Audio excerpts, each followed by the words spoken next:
Hello पिलाने आज आम समासर किसी इंपोर्टेंट एमसीक्यू प्रैक्टिस करवा आउ ए भिडियोटी से पिला जो पिला भी समास से भल भाव पढ़ी थे फंडामेंटाल क्लीयर थी ए भिडियो आज आम समासर किसी इंपोर्टेंट एमसीक्यू प्रैक्टिस करवा जो गुड़ा कि आगामी एग्जाम तुमको बहुत हेल्प कर एग्जाम रिलेटेड हो तो चलतु डेरी नक भिडियोटी को स्टार्ट करवा प्रथम आम जाना समास क्या कहुए देन समासर किसी टर्म रही जमीक समस्त पद समस्त मान पद विग्रह वाक्य समास वाक्य ताकू आम भल भाव बुझा देन आम जा इंपोर्टेंट क्वेश्चन आड़ को ओके तो आशा कर जो पिला भी आम ये चैनल रे प्रथम थर पर विजिट करते से आम चैनल टी निहाती भाव लाइक करेंगे पिला शेयर करेंगे और सब्सक्राइब करेंगे तो चलतु डेरी नक भिडियोटी को स्टार्ट करवा पिला समास क्या कहुए पिला परस्पर संबंध थिबा दुई बा ततोधिक पद को एक पदरे परिणत करिवार नाम होउची समास पिला परस्पर संबंध थिबो दुई बा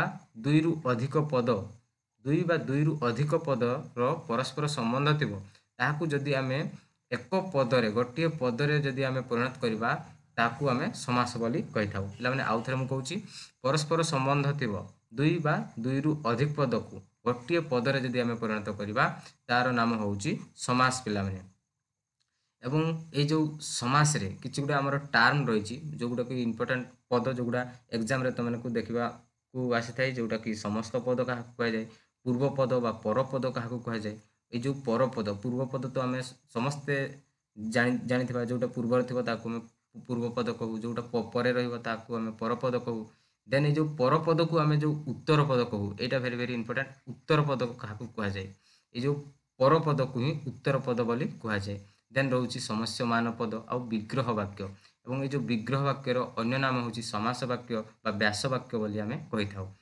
देन पिला समस्त पद क्या कहुए ये जो समास रे पद गुड़िक मिलित होगापर जो पद सृष्टि हुए ताकू आम समस्त पद बोली आम कही था पिला ये जो दुई बा ततोधिक पद परस्पर जो संबंध थी एक पदर परिणत होता है ये जो एक पदर परिणत होता है सीटा को आम समास बोली कही था ସେଇଟା ହିଁ ଏଇଥିରେ ବି ଲେଖା ହେଇଛି ଯେଉଁ ସମସ୍ତ ପଦ କେଉଁଟା ନା ସମାସ ଗୁଡ଼ିକ ମିଳିତ ହେବା ପରେ ଯେଉଁ ପଦଟା ସୃଷ୍ଟି ହେବ ଯେଉଁ ଗୋଟିଏ ପଦ ସୃଷ୍ଟି ହେବ ସେ ତାକୁ ଆମେ ସମସ୍ତ ପଦ ବୋଲି କହିଥାଉ ଦେଖିବା ଆମେ ପୂର୍ବରେ ଅଛି ଏକ୍ଜାମ୍ପଲ୍ ନେଇକି ଆମେ ଦେଖିବା ଯେ ସମସ୍ତ ପଦ କେଉଁଟା ବିଗ୍ରହ ବାକ୍ୟ କେଉଁଟା ସମସ୍ତ ମାନ ବାକ୍ୟ କେଉଁଟା ସ୍ଲାଇଡ଼୍ରେ ଏଠି ଆମର ରହିଛି ପିଲାମାନେ ଏଇ ଯେଉଁ ଏଥିରେ ଯେଉଁ ସିଂହ ଚିହ୍ନିତ ଆସନ ଏ ହେଉଛି ଆମର ବିଗ୍ରହ ବାକ୍ୟ ଏବଂ ये हूँ आमर सिंहासन सिंहासन हूँ आमर समस्त पद पिला समस्त पद ये जो सिंह चिन्हित आसन एथिरे दुई बा ततोधिक परस्पर संबंध थिबा पद रही यार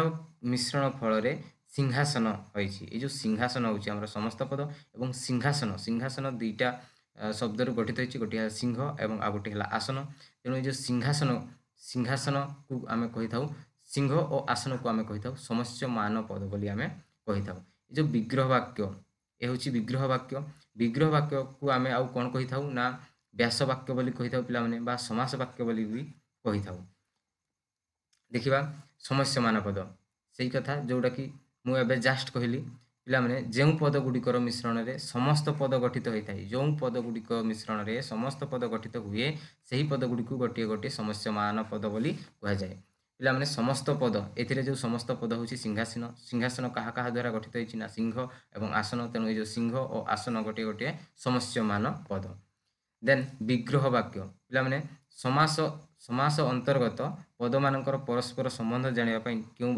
वाक्य गढ़ा जाए ताकू आम विग्रह वाक्य बोली आम कही था पिला समास अंतर्गत समास रे परस्पर संबंध जानापी जो वाक्य गढ़ा जाए ताकू आम विग्रह वाक्य बोली कही था विग्रह वाक्य को व्यास वाक्य व समास वाक्य बोली कही था देन आम जा समासर प्रकार बा भेद भेद आड़ को जा पिला जदि आम अर्थर प्राधान्य दृष्टि समास को प्राय 6 भाग विभक्त करा जो गुड़िक है तत्पुरुष समास कर्मधारय समास द्विगु समास द्वंद्व समास बहुब्री समास एवं अव्ययभाव समास देन पिला समास तो मैंने समास किसी बेसिक जानीगल देन आम जा इंपोर्टेंट एमसीक्यू आड़ को आउ थे मुझे पिला गोटे रिक्वेस्ट रहा जो पिला भी प्रथम थर पर आम चैनल विजिट करते हैं आम चैनल टी निहाती भाव लाइक करेंगे शेयर करेंगे और सब्सक्राइब करेंगे फास्ट क्वेश्चन पिला समास फल वाक्यर की परिवर्तन घटे पिला यार करेक्ट आंसर होची जोटी कि ऑप्शन नंबर डी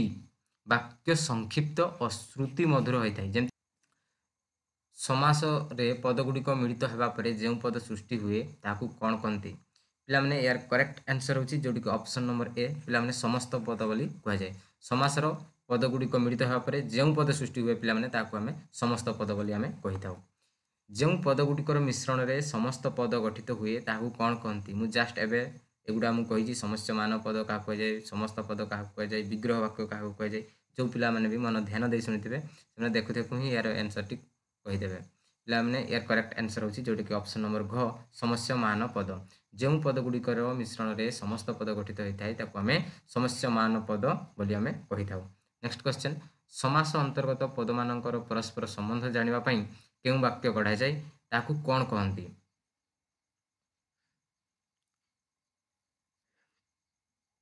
पे यार करेक्ट आंसर होची ऑप्शन नंबर क जोटा कि विग्रह वाक्य। समास अंतर्गत पद मानकर परस्पर संबंध जानापी जो वाक्य गढ़ा जाए आम विग्रह वाक्य बोली कही था। ये हूँ वेरी वेरी इंपोर्टेंट क्वेश्चन पे। नेक्स्ट क्वेश्चन राम और श्याम रामश्याम ए रामश्याम की पद पे ए जो रामश्याम हूँ समस्त पद। नेक्स्ट क्वेश्चन द्वितीय ठारू सप्तमी पर्यंत विभक्त युक्त विशेष्य पद सहित विशेष्य किंबा विशेषण पदर समास हेले ताकू कि समास बोली कह जाए पे यार करेक्ट आंसर होची ऑप्शन नंबर ख तत्पुरुष समास बोली आम कही था। नेक्स्ट क्वेश्चन राजपुत्र यार व्यासवाक्य कौन हम पे यार करेक्ट आंसर होची जोटा कि राजांक पुत्र ऑप्शन नंबर ख होची हमर राइट आंसर।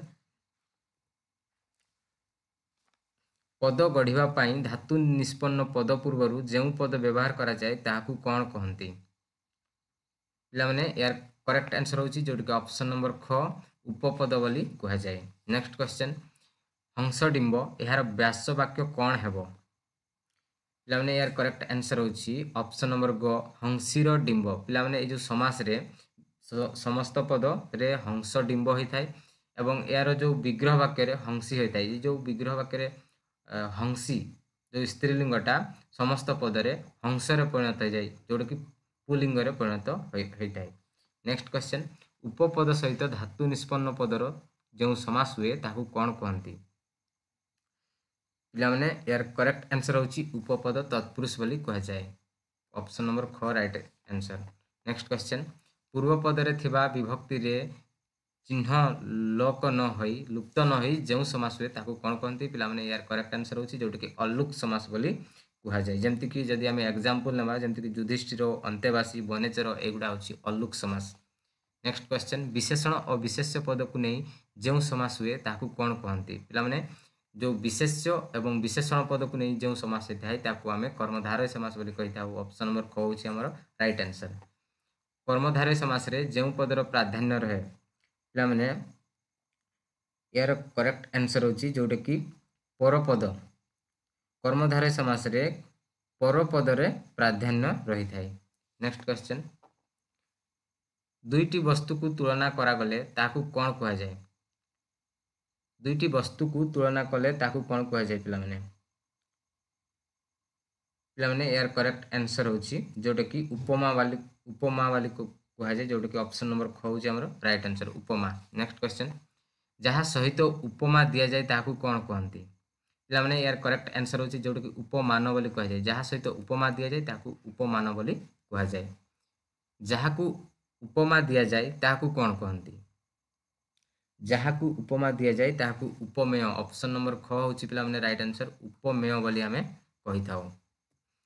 उपमेय और उपमान मध्य थिबा समान गुण धर्म को कौन कहती उपमा और उपमेय मध्य समान गुण जो रही था आम साधारण धर्म बोली पिलाने कही था। ऑप्शन नंबर ख होची हमर राइट आंसर साधारण धर्म। नेक्स्ट क्वेश्चन उपमान सहित साधारण धर्मवाचक शब्दर समास हेले ताकू कौन कहती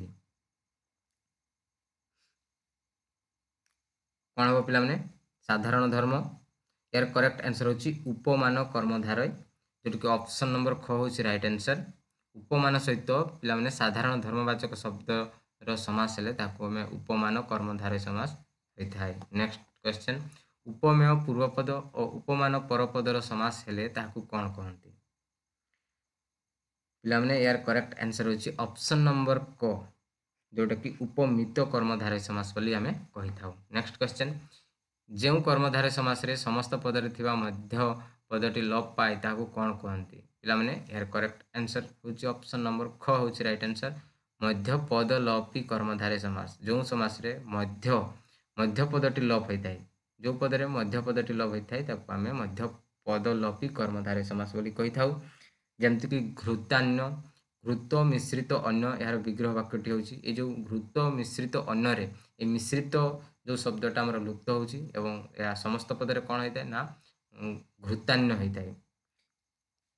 देन नेक्स्ट क्वेश्चन, कदाकार यार व्यास वाक्य कौन हबो? पिलाने यार करेक्ट आंसर होची ऑप्शन नंबर ग, कुत्सित अटे आकार। नेक्स्ट क्वेश्चन, काठपल व्यास वाक्यटी कौन हबो? काठपल, पिलाने यार करेक्ट आंसर होची ऑप्शन नंबर ख होची राइट आंसर, काठ तयारी पल। पिलाने ए जो काठ तयारी पल होची मध्य पदलोपी कर्मधारय समास। यार यार एटा होची विग्रह वाक्य एवं यार समस्त पदटी होची कोन ना काठपल। एथिरे कोन ना ए जो तयारी एटा होची मध्य पद एवं एटा जो समस्त पद रे लोप पाई जाउची। ए जो तयारीटा जो लोप पाई जाउची, तेणु याकू मध्य पदलोपी कर्मधारय समास बोली आमे कहि थाउ। नेक्स्ट क्वेश्चन, प्रत्येक पदर अर्थर प्राधान्य थाई एकाधिक विशेष्य पदर मिलन रे जो समास गठित हुए ताकू कौन कहती? पिलाने यार करेक्ट आंसर होची जोड़ कि द्वंद्व समास बोली कहा जाए। द्वंद्व समास, प्रत्येक पदर अर्थर प्राधान्य थाए ये जो द्वंद्व समास रे। जदि आमे द्वंद्व समास रो किसी इंपोर्टेंट एग्जांपल देखिबा, जेमति कि दंपति एटा वेरी वेरी इंपोर्टेंट। ये जो दंपतिर विग्रह वाक्यटी होची जाया और पति, जाया और पति। सेपरी बाट घाट, हरिहर, एगुड़ा होची द्वंद्व समास रो किछि एग्जांपल। देन नेक्स्ट क्वेश्चन, संख्यावाचक शब्द पूर्व रे थाई समस्त पदटी समाहार बा समष्टि को बुझाइले जो समास हुए ताकू आमे केउ समास बोली कहि थाउ? प्रत्येक पदर अर्थर प्राधान्य थाई एकाधिक विशेष्य पद रे मिलन रे जो समास गठित हुए ताकू आमे केउ समास कहि थाउ? पिला माने यार करेक्ट आंसर होची जोटी कि ऑप्शन नंबर बी, द्वंद्व समास बोली आमे कहि थाउ। प्रत्येक पदर अर्थर प्राधान्य थाई एकाधिक विशेष्य पदर मिलन रे जो समास गठित होइताय ताकू आमे द्वंद्व समास बोली कहि थाउ। ए जो द्वंद्व समास रो आउ किछि आमे एग्जांपल देखिबा, जेमति कि दंपति, बाट घाट, हरिहर, लेखा पढ़ा एगुड़ा होची द्वंद्व समास रो एग्जांपल। ए जो दंपति जोटा कि वेरी वेरी इंपोर्टेंट, जार विग्रह वाक्यटी होची जाया ओ पति, जाया ओ पति दंपतिर विग्रह वाक्यटी। ए जो समास आमे समास विषय पिला माने आमे देखिबा। पिला माने समास काहाकू कह जाय? पिला माने परस्पर संबंध थिबा दुई बा ततोधिक पद को एक पदरे परिणत करिवार नाम होची समास। दुई बा दुई अधिक पद गोटिए पदरे परिणत करने को आम समास बोली कही था। और ये जो समास हेतु आमर वाक्य आमर संक्षिप्त होता है एवं श्रुति मधुर होता है। ओके, आउ थे कही रखुची जोटा कि परस्पर संबंध थिबा दुई बा ततोधिक पद को एक पदरे परिणत करिवार नाम होची समास। बुझिपार पिला माने समास क्या कह जाए? देन देखिबा आमे समास रो किछि टर्म रही जेमति कि समस्त पद, विग्रह वाक्य एगुड़ा आमे देखिबा। पिला माने समास रे जो पद गुड़िक मिलित हेबा परे जो पद सृष्टि हुए ताहाकू आमे समस्त पद बोली पिला माने कहि थाउ।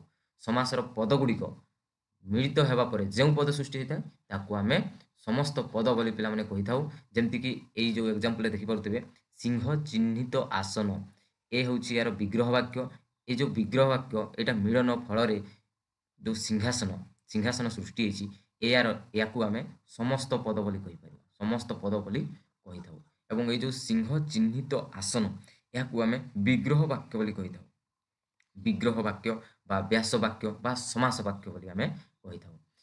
समास अंतर्गत पद मानकर परस्पर संबंध जानिबा पई जो वाक्य गढ़ा जाए ताकू आमे व्यास वाक्य पिला माने बा विग्रह वाक्य बोली कहि थाउ। ए जो सिंह चिह्नित आसन एथिरे विग्रह वाक्य बा ବ୍ୟାସବାକ୍ୟ ହେଉଛି ସିଂହ ଚିହ୍ନିତ ଆସନ ଏବଂ ଏଥିରେ ଯେଉଁ ନିଷ୍ପନ୍ନ ପଦଟି ସିଂହାସନ, ସିଂହାସନ ହେଉଛି ସମସ୍ତ ପଦ। ଏ ଯେଉଁ ସମସ୍ତ ପଦରେ ସିଂହ, ସିଂହ ବା ଓ ଆସନ ରହିଛି। ଏଥିରେ ସିଂହ ହେଉଛି ପୂର୍ବପଦ, ସିଂହ ହେଉଛି ପୂର୍ବପଦ, ଆସନ ହେଉଛି ପରପଦ, ପରପଦ ବା ଉତ୍ତର ପଦ ବୋଲି ଆମେ କହିପାରିବା, ଉତ୍ତର ପଦ ବୋଲି ଆମେ କହିପାରିବା। ଯେଉଁ ପଦଗୁଡ଼ିକ ମିଶ୍ରଣରେ ସମସ୍ତ ପଦ ଗଠିତ ହୁଏ ସେହି ପଦଗୁଡ଼ିକୁ ଆମେ ସମଷ୍ଟ୍ୟମାନ ପଦ ବୋଲି କହିଥାଉ। ପିଲାମାନେ ଏ ଯେଉଁ ସିଂହାସନ, ସିଂହାସନ କାହା ଦ୍ୱାରା ଗଠିତ ହୋଇଛି ନା ସିଂହ ଆଉ ଆସନ ଦ୍ୱାରା। ଏ ଯେଉଁ ସମସ୍ତ ପଦଟି ସିଂହ ଓ ଆସନ ଦ୍ୱାରା ଗଠିତ ହୋଇଛି। ତେଣୁ ଏ ଯେଉଁ ସିଂହ ଆଉ ଆସନ ଗୋଟିଏ ଗୋଟିଏ ପିଲାମାନେ ସମଷ୍ଟ୍ୟମାନ ପଦ। ବୁଝିପାରିଲ ପିଲାମାନେ? ଏବେ ଅଲ୍ କ୍ଲିୟର। ସମାସ ବିଷୟରେ ଏବେ ତୁମମାନେ ସବୁ ଜାଣିଗଲ। ଏ ଯେଉଁ ସମାସକୁ କେତେ ଭାଗରେ ବିଭକ୍ତ କରାଯାଇଛି। ସମାସ ହେଉଛି ତତ୍ପୁରୁଷ ସମାସ, କର୍ମଧାରୟ ସମାସ, ଦ୍ୱିଗୁ ସମାସ, ଦ୍ୱନ୍ଦ୍ୱ ସମାସ ଏବଂ ବହୁବ୍ରୀହି ସମାସ ଓ ଅବ୍ୟୟୀଭାବ ସମାସ। ଓକେ ପିଲାମାନେ, ସମାସକୁ ଆମର 6 ଭାଗରେ ବିଭକ୍ତ କରାଯାଇଛି। ଆଉ ଥରେ କହୁଛି, ଯେଉଁଟାକି ତତ୍ପୁରୁଷ ସମାସ, କର୍ମଧାରୟ ସମାସ, ଦ୍ୱିଗୁ ସମାସ, ଦ୍ୱନ୍ଦ୍ୱ ସମାସ, ବହୁବ୍ରୀହି ସମାସ ଓ ଅବ୍ୟୟୀଭାବ ସମାସ। ପିଲାମାନେ ବୁଝିପାରିଲ ସମାସ କାହାକୁ କୁହାଯାଏ ଏବଂ ଏହାର ପ୍ରକାର। ଦେନ୍ ଆମେ ନେକ୍ସଟ କ୍ୱେଶ୍ଚିନକୁ ଯିବା ପିଲାମାନେ। ଅନାବିଳ ଏହା କି ପ୍ରକାର ସମାସ? ଏ ଯେଉଁ ଅନାବିଳ ଏଇଟା କେଉଁ ପ୍ରକାର ସମାସ ପିଲାମାନେ? ପିଲାମାନେ ଏହାର କରେକ୍ଟ ଆନ୍ସର ହେଉଛି ଯେଉଁଟାକି ନଏଜ୍ ତତ୍ପୁରୁଷ ସମାସ। ଅନାବିଳ ହେଉଛି ନଏଜ୍ ତତ୍ପୁରୁଷ ସମାସ। ଏ ଯେଉଁ ଅନାବିଳ ଏହାର ବିଗ୍ରହ ବାକ୍ୟଟି କ'ଣ ହେବ ନା ନ ଆବିଳ। ଏହାର ବିଗ୍ରହ ବାକ୍ୟଟି ହେଉଛି ନ ଆବିଳ, ଯାହାକି ଏଇଟା ହେଉଛି ନଏଜ୍ ତତ୍ପୁରୁଷ ସମାସ। ତତ୍ପୁରୁଷ ସମାସରେ ନିଷେଧ ଅର୍ଥରେ ନଏଜ୍ ତତ୍ପୁରୁଷ ସମାସ ହୁଏ। ପିଲାମାନେ ନିଷେଧ ଅର୍ଥରେ ତତ୍ପୁରୁଷ ସମାସରେ ନଏଜ୍ ତତ୍ପୁରୁଷ ହୋଇଥାଏ ଏବଂ ଏ ଯେଉଁ ସଂସ୍କୃତ ନଜ୍ର ଓଡ଼ିଆ ରୂପ ହେଉଛି ନ। ସଂସ୍କୃତ ନଜ୍ର ଓଡ଼ିଆ ରୂପ ହେଉଛି ନ। ଏହା ଏକ ନାସ୍ତି ସୂଚକ ଅବ୍ୟୟ ଅଟେ। ସାଧାରଣତଃ ପିଲାମାନେ ନ ପରେ ସ୍ୱରବର୍ଣ୍ଣ ଥିଲେ ନ ସ୍ଥାନରେ ଅନ ହୁଏ ଏବଂ ନ ପରେ ବ୍ୟଞ୍ଜନ ବର୍ଣ୍ଣ ଥିଲେ ତାହା ନ ସ୍ଥାନରେ ଓ ହୁଏ ପିଲାମାନେ। ଓକେ, ବୁଝିପାରିଲ ପିଲାମାନେ? ନେକ୍ସଟ କ୍ୱେଶ୍ଚନ, ସହୋଦର ଏହି ସମାସ ପଦଟିର ବିଗ୍ରହ ବାକ୍ୟ କ'ଣ ହେବ ପିଲାମାନେ? ସହୋଦର ପିଲାମାନେ ଏହାର କରେକ୍ଟ ଆନ୍ସର ହେଉଛି ଯେଉଁଟାକି ଅପସନ୍ ନମ୍ବର ଡି ହେଉଛି ଏହାର କରେକ୍ଟ ଆନ୍ସର, ଯେଉଁଟାକି ସମାନ ଉଦରରୁ ଜନ୍ମ ଯାହାର। ସମାନ ଉଦରରୁ ଜନ୍ମ ଯାହାର। ଅପସନ୍ ବି ହେଉଛି ଆମର କରେକ୍ଟ ଆନ୍ସର। ପିଲାମାନେ ଏ ଯେଉଁ ସମାନ ଶବ୍ଦ ସହିତ ବହୁବ୍ରୀହି ସମାସ ହେଲେ, ସମାନ ଶବ୍ଦ ସହିତ ବହୁବ୍ରୀହି ସମାସ ହେଲେ ସମାନ ସ୍ଥାନରେ ସ ହୁଏ। ପିଲାମାନେ ଆଉ ଥରେ କହୁଛି, ସମାନ ଶବ୍ଦ ସହିତ ବହୁବ୍ରୀହି ସମାସ ହେଲେ ସମାନ ସ୍ଥାନରେ ସ ହୁଏ ଏବଂ କେତେକ ସ୍ଥଳରେ ସହ ମଧ୍ୟ ହୋଇଥାଏ। ସମାନ ସ୍ଥାନରେ ସ ହୁଏ ଆଉ କେତେକ ସ୍ଥାନରେ ସହ ହୋଇଥାଏ। ପିଲାମାନେ ଏ ଯେଉଁ ସଦର ସମସ୍ତ ପଦଟିର ବ୍ୟାସବାକ୍ୟ ଯଦି ଆମେ କରିବା, ଏହାର ବ୍ୟାସବାକ୍ୟ ବା ବିଗ୍ରହ ବାକ୍ୟ ବା ସମାସ ବାକ୍ୟଟି ହେଉଛି ସମାନ ଉଦରରୁ ଜନ୍ମ ଯାହାର, ସହୋଦର। ଓକେ, ଅପସନ୍ ନମ୍ବର ଡି ହେଉଛି ଆମର ପିଲାମାନେ ରାଇଟ୍ ଆନ୍ସର। ଏଥିରେ ଦେଖିପାରୁଥିବେ ସମାନ ଉଦରରୁ ଜନ୍ମ ଯାହାର, ଏଥିରେ ଯେଉଁ ସମାନ ଆଉ ଉଦର, ଏ ଯେଉଁ ସମାନ ସହରେ ପରିଣତ ହୋଇଛି ଏବଂ ସହ ଏବଂ ଉଦର ମିଶିକିରି ସହୋଦର ଗଠିତ ହୋଇଛି। ଏ ଯେଉଁ ସହରେ ହ ପରେ କ'ଣ ରହୁଛି ନା ଓ ପ୍ଲସ୍ ହର୍ଷ ହେଲେ ଓ ହେବ, ଓ ହୋଇଥାଏ ପିଲାମାନେ। ସେଇଥିପାଇଁ ଏଠି ସହୋଦର ହେଇଛି, ସହୋଦର ହରେ ଓ କାର ହେଇଛି। କେଉଁଥିପାଇଁ ହେଇଛି ନା ଓ ଏବଂ ହର୍ଷଉର ମିଶ୍ରଣରେ ଯେଉଁ ଓ ହେଇଛି, ସେଇ ଓ ଏଇ ହରେ ଓ କାର ହେଇଛି। ବୁଝିପାରିଲ ପିଲାମାନେ କାହିଁକି ଏଠି ଓ କାର ହେଇଛି, ସହୋଦର କ'ଣ ପାଇଁ ହେଇଛି? ନେକ୍ସଟ କ୍ୱେଶ୍ଚନକୁ ଯିବା। ଦିକ୍ ଅନନ୍ତ, ଦିକ୍ ଯୁକ୍ତ ଅନନ୍ତ ମିଶି କେଉଁ ଶବ୍ଦ ହେବ ପିଲାମାନେ? ଭେରି ଭେରି ଇମ୍ପୋର୍ଟାଣ୍ଟ ପିଲାମାନେ। ପିଲାମାନେ ଏହାର କରେକ୍ଟ ଆନ୍ସର ହେଉଛି ଯେଉଁଟାକି ଦିଗନ୍ତ। ଅପସନ୍ ନମ୍ବର ବି ହେଉଛି ଏହାର କରେକ୍ଟ ଆନ୍ସର, ଅପସନ୍ ନମ୍ବର ବି ଦିଗନ୍ତ। ପିଲାମାନେ ବ୍ୟଞ୍ଜନ ବର୍ଣ୍ଣ ପରେ ସ୍ୱରବର୍ଣ୍ଣ, ପିଲାମାନେ ବ୍ୟଞ୍ଜନ ବର୍ଣ୍ଣ ପରେ କ ହେଉଛି ବ୍ୟଞ୍ଜନ ବର୍ଣ୍ଣ, ତାପରେ ଯେଉଁ ସ୍ୱରବର୍ଣ୍ଣ ଯଦି ରହିବ ବା ବର୍ଗର ତୃତୀୟ ବା ଚତୁର୍ଥ ବର୍ଣ୍ଣ, ଏ ଯେଉଁ ବର୍ଗର ତୃତୀୟ ବା ଚତୁର୍ଥ ବର୍ଣ୍ଣ କେଉଁଗୁଡ଼ିକ ତୁମମାନେ ନିହାତି କନଫ୍ୟୁଜ୍ ହେଉଥିବ। ପିଲାମାନେ ଯଦି ଆମେ ଦେଖିବା କରୁ ମୋ ପର୍ଯ୍ୟନ୍ତ ହେଉଛି 25ଟି ବର୍ଣ୍ଣ ହେଉଛି ବର୍ଗ ବ୍ୟଞ୍ଜନ ବୋଲି କୁହାଯାଏ ଏବଂ ଯେଉଁ 13ଟି ରହିଲା ବର୍ଣ୍ଣ ତାକୁ ଅବର୍ଗ ବ୍ୟଞ୍ଜନ ବୋଲି କୁହାଯାଏ। ଏ ଯେଉଁ ବର୍ଗ ବ୍ୟଞ୍ଜନରେ ରହୁଛି କ ବର୍ଗରେ ରହୁଛି କ, ଖ, ଗ, ଘ ଏବଂ ଙ। ସେହିପରି କ ପରେ ଚ ବର୍ଗରେ ରହୁଛି ଚ, ଛ, ଜ, ଝ, ନିୟ ଏବଂ ଟ ବର୍ଗରେ ରହୁଛି ଟ, ଠ, ଡ, ଢ, ମୂର୍ଦ୍ଧନ। ସେହିପରି ଟ ପରେ ତ ବର୍ଗ ରହୁଛି, ତାପରେ ପ ବର୍ଗ ରହୁଛି। ସବୁଥିରେ 5 ଲେଖାଏଁ ରହୁଛି। ଯେମିତିକି ତ ପରେ ତ, ଥ, ଦ, ଧ ଦନ୍ତନ, ପ, ପ, ଫ, ବ, ଭ ଏବଂ ମ ରହୁଛି। ଏଥିରେ ଯୋଉ ଏଇଗୁଡ଼ା ହେଉଛି ବର୍ଗ ବର୍ଗ ବ୍ୟଞ୍ଜନ। ଏଇ ଯୋଉ ବର୍ଗର ତୃତୀୟ ବା ଚତୁର୍ଥ, ଏଥିରେ ତୃତୀୟ କ'ଣ ରହୁଛି ନା ଗ, ଏବଂ ଚତୁର୍ଥରେ ରହୁଛି ଘ। ଏଥିରେ ତୃତୀୟରେ ରହୁଛି ତୃତୀୟରେ ରହୁଛି ଜ ଏବଂ ଚତୁର୍ଥରେ ରହୁଛି ଝ। ଏଇଗୁଡ଼ିକ ଯଦି ଆମେ ଦେଖିବା ବ୍ୟଞ୍ଜନ ବର୍ଣ୍ଣ ପରେ ଯଦି ରହିବ ବା ଜ, ର, ଅଳ, ହ ଥିଲେ, ଆଉଥରେ କହୁଛି ପିଲାମାନେ, ବ୍ୟଞ୍ଜନ ବର୍ଣ୍ଣ ପରେ ଯଦି ଆମର ସ୍ୱରବର୍ଣ୍ଣ ରହିବ, ବ୍ୟଞ୍ଜନ ବର୍ଣ୍ଣ ପରେ ଯଦି ସ୍ୱରବର୍ଣ୍ଣ ରହିବ, ବା ଆଉ କ'ଣ ରହିବ ନା ବର୍ଗର ତୃତୀୟ ବା ଚତୁର୍ଥ ବର୍ଣ୍ଣ ରହିବ, ବର୍ଗର ତୃତୀୟ ବା ଚତୁର୍ଥ ବର୍ଣ୍ଣ ରହିବ, କିମ୍ବା ଜ, ର, ଅଳ, ଆଉ ହ ଥିଲେ ପୂର୍ବ ପଦର ଶେଷରେ ଥିବା ପ୍ରତି ବର୍ଗର ପ୍ରଥମ ବର୍ଣ୍ଣ ସ୍ଥାନରେ ସେହି ବର୍ଗର ତୃତୀୟ ବର୍ଣ୍ଣ ହେଇଥାଏ ପିଲାମାନେ। କ'ଣ କହୁଛି ଦେଖିପାରୁଥିବେ ଏଠି, ଏଇଟା ହେଉଛି କ'ଣ ନା ବ୍ୟଞ୍ଜନ ବର୍ଣ୍ଣ। ବ୍ୟଞ୍ଜନ ବର୍ଣ୍ଣ ପରେ ଅ ରହୁଛି, ଅ ହେଉଛି ଆମର ସ୍ୱରବର୍ଣ୍ଣ।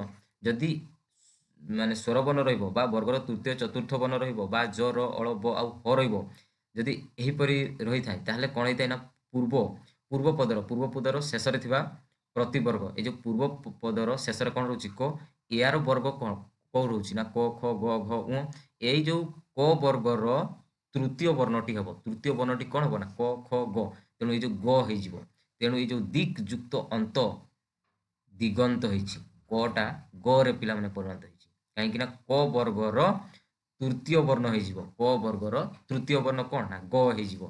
କ ଏବଂ ଅ ହେଇକିରି ଏଠି କ'ଣ ହେଇଛି ନା ଗ ହେଇଛି। ତେଣୁ ଆମର ପିଲାମାନେ କରେକ୍ଟ ଆନ୍ସର ହେଉଛି ଅପସନ୍ ନମ୍ବର ବି। ପିଲାମାନେ ବୁଝିପାରିଲ? ଯଦି ତୁମେ ବୁଝିପାରିଲ ନାହିଁ ତାହେଲେ ଆଉ ଥରେ ପୁସ୍ ମାର ଏବଂ ଦେନ୍ ବ୍ୟାକ୍ କର, ଆଉ ଥରେ ଦେଖ। ପିଲାମାନେ ନିହାତି ଭାବରେ ବୁଝିବାକୁ ଚେଷ୍ଟା କର, ନିହାତି ଭାବରେ ବୁଝିପାରିବ ପିଲାମାନେ। ଆଉ ଏଇଭଳିଆ ହିଁ କ୍ୱେଶ୍ଚନ୍ ଆସିଥାଏ।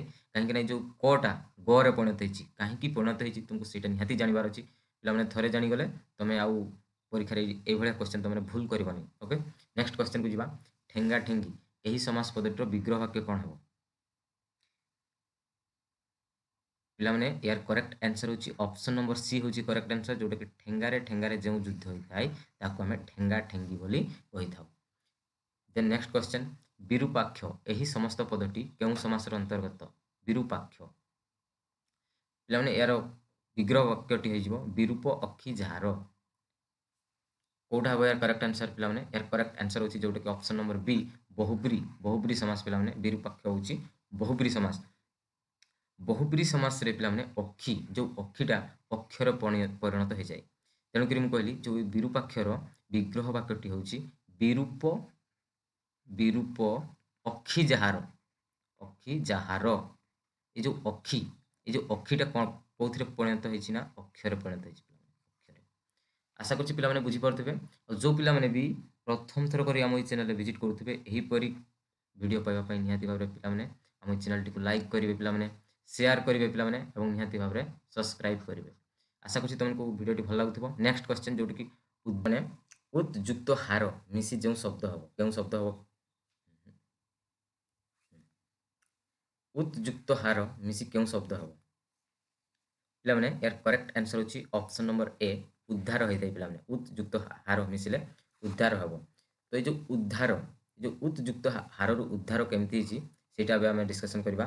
ଯେଉଁଟାକି ପୂର୍ବ ପଦର ଶେଷ ବ୍ୟଞ୍ଜନ ବର୍ଣ୍ଣ ତ ବା ଦ ପରେ ପରପଦର ପ୍ରଥମ ବ୍ୟଞ୍ଜନ ବର୍ଣ୍ଣ ହ ଥିଲେ ଦୁହେଁ ମିଶି ଧ ହୋଇଥାନ୍ତି। ପିଲାମାନେ ପୂର୍ବ ପଦର ଶେଷ ବର୍ଣ୍ଣରେ ଯଦି ତ ବା ଦ ହେଇଥିବ ଏବଂ ପରପଦର ପ୍ରଥମ ବ୍ୟଞ୍ଜନ ବର୍ଣ୍ଣ ଯଦି ହ ହେଇଥିବ ତାହେଲେ ସେଇଟା ହେଇଥିବ ଧ ହୋଇଥାଏ।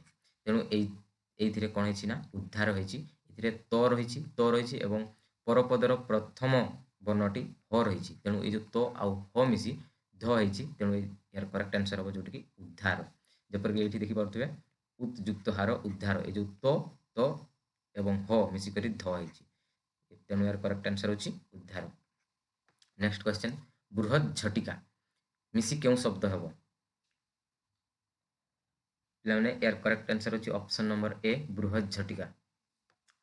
ଯେଉଁ ବୃହତ୍ ଝଟିକା କେମିତି ହେଇଛି ସେଇଟା ଆମେ ଏବେ ଦେଖିବା। ଯେଉଁଟାକି ତ ବା ଦ ପରେ ଜ ବା ଝ ଥିଲେ ତାହା ତ ବା ଦ ସ୍ଥାନରେ ଜ ହୁଏ। ପିଲାମାନେ ଏହି ଜ ପରବର୍ତ୍ତୀ ବର୍ଣ୍ଣ ସହ ଯୁକ୍ତ ହୋଇଥାଏ। ଏ ଯେଉଁ ତ ବା ଦ ପରେ ଜ ବା ଝ ଥିଲେ ତ ବା ଦ ସ୍ଥାନରେ ଜ ହୁଏ। ଏ ଯେଉଁ ତ ବା ଦ ପରେ ଯଦି ଆମର ଜ ବା ଝ ରହିବ ତାହେଲେ ଏ ଯେଉଁ ତ ବା ଦ ସ୍ଥାନରେ ଜ ହୋଇଥାଏ ପିଲାମାନେ। ତେଣୁ ଏଠି ଯେଉଁ ଝ ରହିଛି ତେଣୁ ଏଇଟା ହେବ ନାହିଁ। ଏଠି ଦ ରହିଛି ତେଣୁ ଏଇଟା ବି ହେବ ନାହିଁ। ଏଠି ମଧ୍ୟ ଝ ରହିଛି ତେଣୁ ଅପସନ୍ ଡି ମଧ୍ୟ ହେବ ନାହିଁ। ଅପସନ୍ ଏ ହେଉଛି ଆମର ରାଇଟ୍ ଆନ୍ସର୍, କାହିଁକିନା ଏଠି ଜ ଅଛି, କାହିଁକିନା ତ ଏବଂ ଝ ମିଶିକିରି ଏଠି ଜ ତିଆରି ହେଇଛି। ଓକେ, ବୁଝିପାରିଲେ ପିଲାମାନେ? ନେକ୍ସଟ କ୍ୱେଶ୍ଚନ୍, ବିପଦ ଶଙ୍କା ମିଶି କେଉଁ ଶବ୍ଦ ହେବ? ବିପଦ ଶଙ୍କା। ପିଲାମାନେ ଏଠି ଆନ୍ସର୍ ଆଗରୁ ଦେଖିଦେଇଥିବେ ଯେଉଁଟାକି ବିପଦ ଶଙ୍କା ହେବ, ଯେଉଁଟାକି ଅପସନ୍ ନମ୍ବର ସି ହେଉଛି ଆମର ରାଇଟ୍ ଆନ୍ସର୍। ଏଇଟା କେମିତି ହେଇଛି ଚାଲନ୍ତୁ ଦେଖିବା। ତ ବା ଦ ପରେ ସ ଥିଲେ, ତ ବା ଦ ପରେ ଯଦି ଆମର ସ ରହିବ ତାହା ତ ବା ଦ ସ୍ଥାନରେ ଚ ହେବ ଏବଂ ଏ ଯେଉଁ ସ ସ୍ଥାନରେ ଛ ହେବ ଏବଂ ଏଇ ଚ ଆଉ ଛ ମିଶି ଛରେ ଛ ହେଇଯିବ। ବୁଝିପାରିଲ ପିଲାମାନେ? ବୁଝିପାରିଲ ପିଲାମାନେ? ତ ଏବଂ ଦ ପରେ ଯଦି ସ ରହିଥାଏ ଏ ଯେଉଁ ତ ଆଉ ଦ ଚ ହେଇଯିବ ଏବଂ ଏଇ ଯେଉଁ ସ ଛ ହେଇଯିବ ଏବଂ ଚ ଆଉ ଛ ମିଶିଲେ ଛରେ ଛ ହେଇଯିବ। ତେଣୁ ଏଇଠି ଯେଉଁ ତୁମେ ଦେଖିପାରୁଥିବ ଏଠି ଦ ଅଛି, ଏଠି ସ ଅଛି। ଯେଉଁ ଦରୁ ହେବ କ'ଣ ନା ଚ ଏବଂ ସରୁ ହେବ ଛ। ଏ ଯେଉଁ ଚ ଆଉ ଛ ମିଶିଲେ ଛରେ ଛ ହେଇଯିବ, ତେଣୁ ଛରେ ଛ ହେବ। ତେଣୁ ଅପସନ୍ ନମ୍ବର ସି ହେଉଛି ଆମର ରାଇଟ୍ ଆନ୍ସର୍, ବିପଦ ଶଙ୍କା ହେଇଯିବ ଆମର ରାଇଟ୍ ଆନ୍ସର୍। ପିଲାମାନେ ବୁଝିପାରିଲେ? ଆଉ ଆଶା କରୁଛି ଭିଡ଼ିଓଟି ତୁମେ ଭଲ ଭାବରେ ବୁଝିପାରିଥିବ। ଆଉ ଏହିପରି ଭିଡ଼ିଓ ପାଇବା ପାଇଁ ନିହାତି ଭାବରେ ପିଲାମାନେ ନିହାତି ଭାବରେ ଚ୍ୟାନେଲଟିକୁ ଲାଇକ୍ କରିବେ, ସେୟାର କରିବେ ପିଲାମାନେ ଏବଂ ସବସ୍କ୍ରାଇବ୍ କରିବେ। ଧନ୍ୟବାଦ ପିଲାମାନେ।